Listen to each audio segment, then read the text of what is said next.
Olá, meus amores, sejam bem-vindos a mais um vídeo do canal. Por favor, deixe seu like se você ainda não é inscrito. Vamos continuar aqui, paramos no capítulo 4 de Romanos. Abraão foi justificado pela fé. Aqui a gente, só para fazer uma recapitulação, o Paulo estava discutindo, né, em relação ao que era realmente importante, em relação à lei, se ser circuncidado era ou não pertinente naquela época, o que estava rolando ali, né? Então, vamos lá. No capítulo 4, portanto, que diremos do nosso antepassado Abraão? Se de fato Abraão foi justificado pelas obras, ele tendo que se gloriar, mas não diante de Deus. Que diz a Escritura: Abraão creu em Deus e isso lhe foi creditado como justiça. Aqui ele está reforçando, né, a respeito do evangelho, que mesmo lá no Novo Testamento, o importante era realmente a sua fé, você crer na sua salvação, e não tudo que você poderia fazer em torno disso, né? A obra, o salário do homem que trabalha não é considerado como favor, mas como dívida. Todavia, aquele que não trabalha, mas confia em Deus, que justifica o ímpio, sua fé lhe é acreditada como justiça. Davi diz a mesma coisa quando fala da felicidade do homem a quem Deus acredita justiça, independente de obras. Como são felizes aqueles que têm suas transgressões perdoadas, cujos pecados são apagados. Como é feliz aquele a quem o Senhor não atribuiu culpa.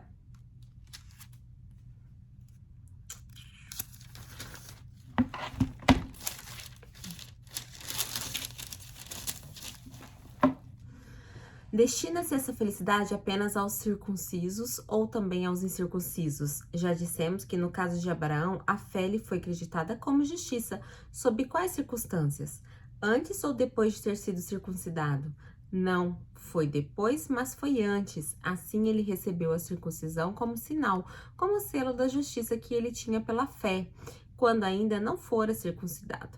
Portanto, ele é o pai de todos os que creem sem terem sido circuncidados, a fim de que a justiça fosse creditada também a eles. E é totalmente o pai dos circuncisos, que não somente são circuncisos, mas também andam nos passos da fé, que teve nosso pai, Abraão, antes de passar pela circuncisão. Ele só está dizendo aqui que Abraão creu nas coisas de Deus muito antes que fosse feita essa aliança da circuncisão diante dele. Alguns historiadores dizem da importância da circuncisão naquela época, só fazendo parênteses aqui, porque se vocês pararem para pensar, a época era uma época em que o povo vivia no Egito e não se tinha muita higiene pessoal naquela época. As pessoas não tomavam banho como a gente toma, às vezes 2, 3 vezes por dia. E a circuncisão realmente aquela pele que envolve o pênis quando ela é cortada. Então, poderia se acumular germes, bactérias, e eles teriam relações com as mulheres. Então, a circuncisão também protegia as mulheres de terem infecções, de terem doenças.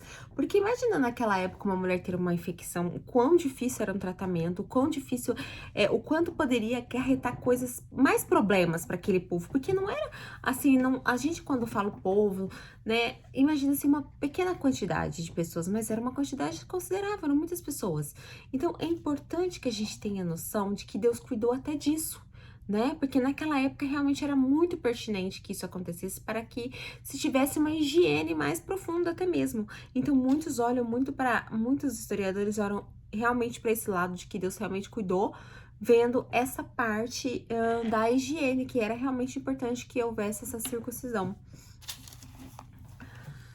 Não foi mediante a lei que Abraão e sua descendência receberam a promessa do que ele seria herdeiro do mundo, mas mediante a justiça que vem da fé. Pois se os que vivem pela lei são herdeiros, a fé não tem valor e a promessa é inútil. Porque a lei produz a ira, e onde não há lei, não há transgressão. Portanto, a promessa vem pela fé, para que seja de acordo com a graça e que seja assim garantida a toda a descendência de Abraão, não apenas aos que estão sob o regime da lei, mas também aos que têm fé e que Abraão teve. Ele é o pai de todos nós.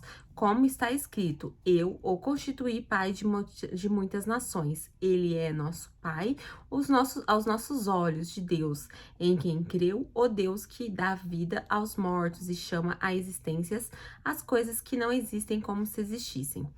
Abraão, contra toda a esperança, em esperança creu, tornando-se assim pai de muitas nações, como foi dito a seu respeito, assim será a sua descendência. Sem se enfraquecer na fé, reconheceu que o seu corpo já estava sem vitalidade, pois já contava cerca de 100 anos de idade, e que também o ventre de Sara já estava sem vigor. Mesmo assim, não duvidou nem foi incrédulo em relação à promessa de Deus, mas foi fortalecido em sua fé e deu glória a Deus, estando plenamente convencido de que ele era poderoso para cumprir o que estava prometido. Em sequência, isso lhe foi acreditado como justiça. As palavras lhe foi acreditado, não foram escritas apenas para ele, mas também para nós, a quem Deus acreditará justiça, e nós que cremos naquele que ressuscitou dos mortos, a Jesus, nosso Senhor. Ele foi entregue à morte por nossos pecados e ressuscitado para nossa justiça. Paulo vai batendo firme ali nessa tecla, né? Da importância de você ter fé e crer em Jesus, e é isso que vai te salvar. Capítulo 5, paz e alegria. Tendo sido, pois, justificados pela fé, temos paz com Deus, por nosso Senhor Jesus Cristo, por meio de quem obtivemos acesso pela fé e esta graça, na qual agora estamos firmes e nos glorificamos, na esperança da glória de Deus. Não é isso, mas também nos gloriamos nas tribulações, porque sabemos que a tribulação produz perseverança. Gente, isso daqui é lindo de se ver, né? Porque às vezes a gente cai diante dos problemas que nós temos todo dia, né? Mas são esses problemas que produzem o melhor em nós, que faz o melhor de nós, que traz à tona o melhor de nós, né? Essa perseverança de que vamos vencer.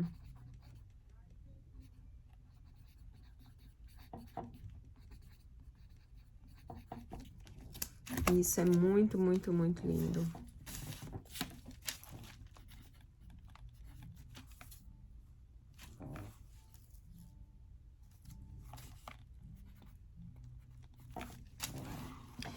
A perseverança, um caráter aprovado, e o caráter aprovado, esperança.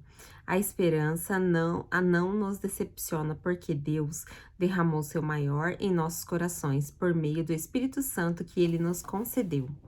De fato, no devido tempo, quando ainda éramos fracos, Cristo morreu pelos ímpios. Dificilmente haverá alguém que morra por um justo, embora pelo homem bom talvez alguém tenha coragem de morrer.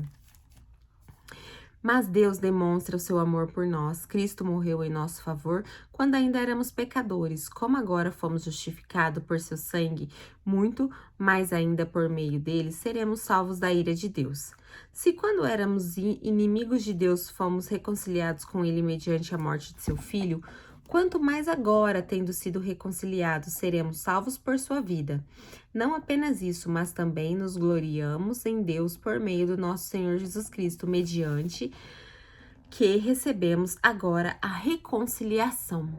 Ele ressalta muito essa reconciliação, que é realmente o que era mais importante, que as pessoas entendessem a importância de Jesus aqui, que não foi apenas um homem que esteve na terra, que fez curas e morreu e ressuscitou. Não, ele veio para fazer uma reconciliação.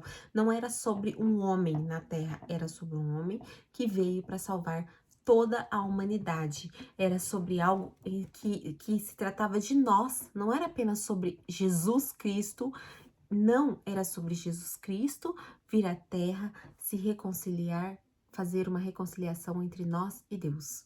Então era algo muito grande e as pessoas talvez não tivessem essa dimensão da grandiosidade que era a importância de Jesus aqui na terra e a reconciliação com Deus. Morte em Adão, vida em Cristo. Portanto, da mesma forma como o pecado entrou no mundo por um homem, e pelo pecado a morte, assim também a morte veio a todos os homens, porque todos pecaram. Pois antes de ser dada a lei, o pecado já estava no mundo. Mas o pecado não é levado em conta quando não existe lei. Todavia, a morte reinou desde o tempo de Adão até a de Moisés. Mesmo sobre aqueles que não cometeram pecado semelhante à transgressão de Adão, o qual era um tipo daquele que haveria de vir, Entretanto, não há comparação entre a dádiva e a transgressão.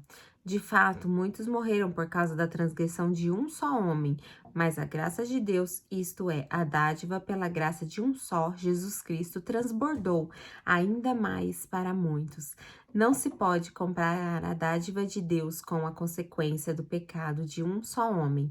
Por um pecado veio o julgamento que trouxe condenação, mas a dádiva decorreu de muitas transgressões e trouxe justificação. Se pela transgressão de um só homem reinou por meio dele muito mais aqueles que recebem de Deus a imensa provisão da graça e da dádiva da justiça reinarão em vida por meio de um único homem, Jesus Cristo.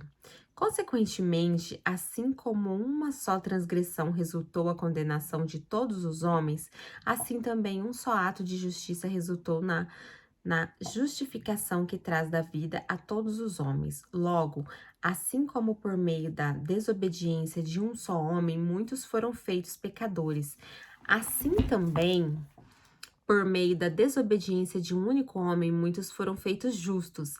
A lei foi introduzida para que a transgressão fosse ressaltada, mas onde aumentou o pecado, transbordou a graça, a fim de que assim como o pecado reinou na morte, também a graça reine pela justiça, para conceder vida eterna mediante Jesus Cristo, o nosso Senhor. Ai, que lindo! Capítulo 6, mortos para o pecado, vivos para Cristo. Nossa, que frase forte, né? Esse é o tipo de frase que a gente tem que escrever, tipo assim, em todos os lugares, para a gente poder entender, né? O que aconteceu, porque nós morremos para o pecado e nascemos para Cristo, né? Estamos para Cristo. Linda essa frase. Que diremos então? Continuaremos pecando para que a graça aumente? De maneira nenhuma. Nós, os que morremos para o pecado, como podemos continuar vivendo nele? Ou vocês não sabem que todos nós que fomos batizados em Cristo fomos batizados em sua morte? Portanto, fomos sepultados com ele na morte por meio do batismo, e a fim de que, assim como Cristo foi ressuscitado dos mortos mediante a glória do Pai, também nós vivamos uma vida nova. Gente, eu acho que assim, eu tenho certeza, né? Quando nós entendemos, quando nós aceitamos Jesus e quando nós temos a convicção de que nós estamos diante de algo pleno, de algo santo, de algo maravilhoso, o pecado nos incomoda, entende? É claro que a gente vai errar, é claro que a gente vai pecar, nós não somos perfeitos, mas nos incomoda. Não é como antes, que às vezes o pecado nos dava prazer, que determinadas coisas não davam prazer. Agora a gente pode cair, mas a gente não cai do mesmo jeito. Um verdadeiro cristão, quando aceita Jesus, quando entende a importância dele na vida, nunca mais peca como pecava antes. Não tem como. Você pode até pecar, porque às vezes você, né, comete alguns erros, mas você não se sente pleno pecando como você se sentia antes. O pecado não é maior do que a graça de Jesus, nunca. Jamais, jamais você vai voltar a ser como você era antes. As pessoas que falam, eu preciso me reconciliar com Deus, com Jesus, sim. Você pode se reconciliar, mas mesmo que você esteja aí no caminho errado, você não é o mesmo que você era antes. Não é o mesmo, porque você não tem mais a inocência de antes. Você não pensa mais como você pensava antes. Isso eu tenho certeza. É por isso que Deus aceita a reconciliação. É por isso que Deus se alegra quando a gente fez alguma coisa, se afastou e volta pro colo dele, porque ele sabe que na verdade você nunca saiu. Porque quando você entende, quando você realmente aceita Jesus de coração, você nunca sai. Nunca, nunca mais você sai. Você pode ter... O ser humano é muito instável, né? Nós todos somos muito instáveis. Então, às vezes, a gente tá num dia mal e quer chutar o pau da barraca, quer jogar tudo pro alto, nada tá bom, nada faz sentido. E aí, muitas vezes, nós fazemos isso, né? Ai, eu desisto, eu não quero mais saber, né? Mas nunca mais você consegue voltar pra sua vida antiga do mesmo jeito. Não existe a menor possibilidade. Então, vamos lá. Se dessa forma fomos unidos e ele na semelhança de sua morte, certamente o seremos também na semelhança de sua ressurreição. Pois sabemos que o nosso velho homem foi crucificado com ele para que o corpo do pecado seja destruído e não mais sejamos escravos do pecado, pois quem morreu foi justificado do pecado. Ora, se morremos com Cristo, cremos que também com ele viveremos, pois sabemos que tendo sido crucificado, sendo ressuscitado dos mortos, Cristo não pode morrer outra vez. A morte não tem mais domínio sobre ele, porque morrendo ele morreu para o pecado de uma vez por todas, mas vivendo ele vive para Deus. Da mesma forma, considere-se mortos para o pecado, mas vivos para Deus em Cristo Jesus. Portanto, se permitem que o pecado continue dominando o corpo mortal de vocês, fazendo que obedeçam aos seus desejos, não ofereçam aos membros do corpo de vocês ao pecado como instrumento de justiça, antes ofereçam a Deus como quem voltou da morte para a vida, e ofereçam aos membros do corpo de vocês a ele como instrumentos de justiça, pois o pecado não os dominará, porque vocês não estão debaixo da lei, mas debaixo da graça. Escravos da justiça. E então, vamos pecar porque não estamos debaixo da lei, mas debaixo da graça? De maneira nenhuma. Aqui é uma coisa assim, a graça não é permissão para a gente pecar. É importante entender isso. Não é porque nós não vivemos mais naquele tempo onde existia aquela lei, daquela forma, que nós estamos vivendo numa época que depois que Jesus veio, uma nova época, não quer dizer que nós temos permissão para pecar e fazer tudo o que nós queremos. Não é sobre isso. A graça não é sobre isso. Deus tem misericórdia, Deus perdoa, Deus perdoa. Mas as consequências do pecado caem sobre nós da mesma forma. Da mesma forma, é isso que nós temos que entender. Que Deus é um Deus bom, é um Deus de amor que perdoa nossos pecados. Mas a consequência dos pecados é com nós. É com nós. E às vezes o preço é muito alto para ser pago, que não vale a pena. Não sabem que quando vocês se oferecem a alguém para lhe obedecer como escravos, tornam-se escravos daquele a quem obedecem? Escravos do pecado que leva à morte ou da obediência que leva à justiça? Mas graças a Deus, porque embora vocês tenham sido escravos do pecado, passaram a obedecer de coração a forma de ensino que lhes foi transmitida.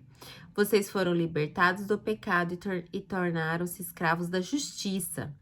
Falo isso em termos humanos por causa das limitações humanas, assim como vocês ofereceram os membros do seu corpo em escravidão à impureza, à maldade que leva à maldade. Ofereço-nos agora em escravidão à justiça que leva à santidade. Quando vocês eram escravos do pecado, estavam livres da justiça. Que fruto colheram, então, das coisas das quais agora vocês se envergonham? O fim delas é a morte. Mas agora vocês foram libertos do pecado e se tornaram escravos de Deus. O fruto que lhe colhem lhe leva à santidade, e o seu fim é a vida eterna. Pois o salário do pecado é a morte, mas o dom gratuito de Deus é a vida eterna. Com Cristo Jesus, nosso Senhor. Esse versículo aqui, Romanos 6:23, é um versículo fundamental. Eu vou ler de novo para vocês. É um versículo para vocês gravarem realmente no coração, porque é a mais pura verdade.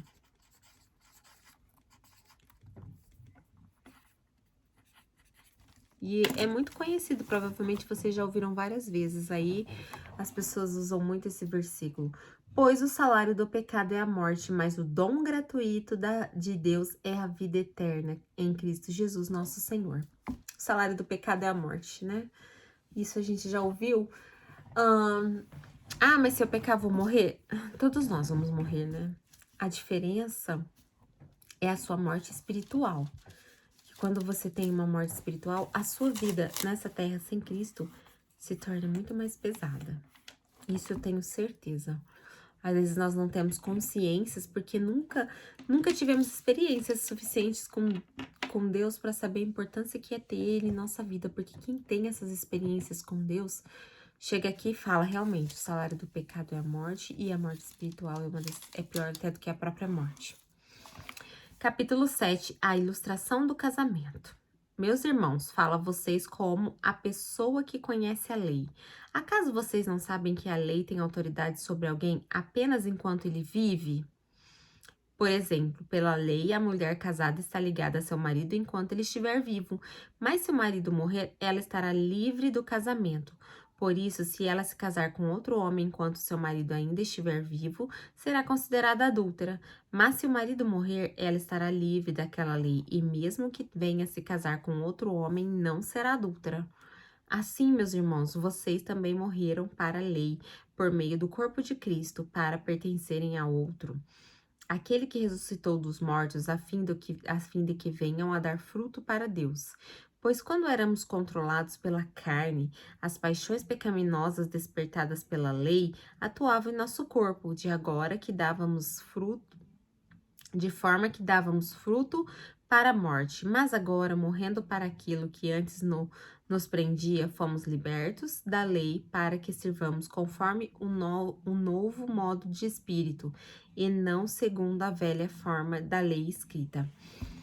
Aqui Paulo vem e quebra todos os paradigmas, né, sobre a lei. Se você estudar a lei a fundo, eram muitas coisas que eram feitas ali, né? Então ele vem e quebra muitos paradigmas, mas aqui muitas pessoas se apropriam desse versículo para dizer: ai, a lei acabou, não existe mais lei, não existe mais dízimo, não existe uma infinidade de coisas. Mas assim, o dízimo não, ele precede a lei, ele vem antes da lei, e Jesus diz no Novo Testamento, fala sobre o dízimo, daí é de César o que é de César, de Deus o que é de Deus. Porque, na verdade, quando Deus dá algo para nós e nós devolvemos os 10%, não é que nós estamos pagando para Deus ou qualquer coisa parecida, porque Deus não precisa do nosso dinheiro.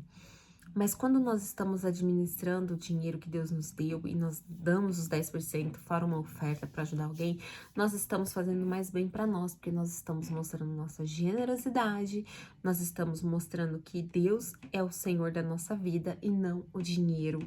E nós estamos propagando a palavra de Deus, porque quando nós ajudamos na obra de Deus, esse dinheiro é revertido a propagar a obra de Deus, a atingir mais pessoas, porque mantém a igreja. Nós estamos, às vezes eu falo assim, que às vezes quando a gente mantém uma igreja, nós estamos mantendo um centro de terapia com Deus. Porque quando você entra numa igreja e você tem a sabedoria de aproveitar o culto, você sai de lá transformado, tanto quanto você entrasse numa terapia e falasse tudo que tem para falar ali para uma pessoa que você nem conhece. Se você tiver sabedoria para aproveitar um culto de uma igreja, você não precisa se preocupar que a sua vida é restaurada e renovada cada vez mais ali. Todo domingo ou todo sábado à noite, não sei quando é os cultos, mas eu recomendo que todos vão à igreja. Eu costumo dizer que a igreja me renova, me fortifica. E eu acho que qualquer pessoa que fique 2 meses fora da igreja, se bobear, balançar, tá no mundo. Em 2 meses você tá mais mundano do que os mundanos que estão lá. E é muito forte, porque a influência do mundo é muito grande sobre nós. E nós estarmos ali na igreja, nós estamos tendo comunhão com pessoas que querem a mesma coisa que nós, com pessoas que buscam o mesmo Deus que nós, e nós temos uma ligação direta com o Pai. A luta contra o pecado, ainda no capítulo 7. Quando eu digo uma ligação direta com o Pai, não que você não tenha isso orando. Você tem uma ligação, qualquer um tem essa ligação. O véu foi rasgado quando Jesus morreu. Mas você estar na igreja é uma conexão totalmente diferente. Eu não sei explicar. Talvez você tenha que ir para entender. Quando você encontrar. E hoje em dia existe uma variedade tão gigante de igrejas que não tem nem como você falar que não gosta de igreja, porque o que eu mais vejo é um culto mais diferente do que o outro. E às vezes eu até me pergunto, gente, o culto é para Deus ou é para agradar as pessoas? Porque são tantas transformações para que a pessoa se sinta bem lá dentro, isso e aquilo. O culto tem que ser para Deus.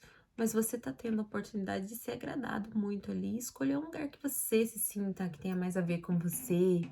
E ali dentro você conhecer pessoas que têm a ver com você, fazer amizades, sabe? E através de outras pessoas se edificar cada vez mais, porque Deus usa o seu coleguinha do lado para te edificar. Porque às vezes você não sabe ouvir com a voz do coração, então tem que vir Deus usando alguém para poder te edificar. Mas isso você tem que deixar, você tem que dar abertura. Você precisa abrir seu coração para que Deus te mostre a glória dele, te mostre o quanto é perfeito e maravilhoso viver no seu abraço. A luta contra o pecado, nossa, todos nós, né? É o que nós mais temos, é essa luta contra o pecado. Oh, só Jesus na causa, né? Olha, eu vou deixar para ler no próximo vídeo, porque senão um vídeo vai ficar muito grande e o outro muito curto. Então, vou deixar para ler a luta contra o pecado no próximo vídeo. Ok, meus amores? E a gente continua. Já está quase acabando Romanos, é bem curtinho. Agora as cartas são todas muito curtinhas. Olha só isso, só falta isso para acabar. Olha, estamos quase lá, né? Em nome de Jesus, vamos terminar edificados com toda essa leitura bíblica, ok? Beijos e fiquem com Deus.